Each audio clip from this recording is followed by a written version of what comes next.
讲到这个疫情呢，大家拢真烦恼、真紧张。即摆讲一个较轻松的，这个是真好运的消息。嘉义市一个负责人去菜馆行开2000块买2张刮刮乐，真好运中1200万的头奖。当时伊又阁唔敢相信，经过店员确认了呢，现场人拢替烦恼替欢喜。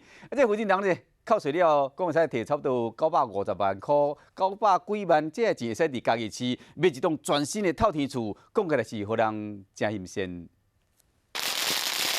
放炮在庆祝家己市这间菜馆行打这个红纸公中大奖，刮出头奖1200万。中头奖是一个负责人，伊开2000块买2张刮刮乐，结果其中一张是1200万的头奖，现场的人拢替伊欢喜。所以我特地来刮，沾沾喜气。1200万嘛是业者开业以来上大奖，这老顾客当然爱来试一个手气。甲算算呢，就1200万扣20%的税，实体是955万左右。这钱以家己市的厝价来讲，来到新开发的中华区，沿路看到这看板广告的透天厝。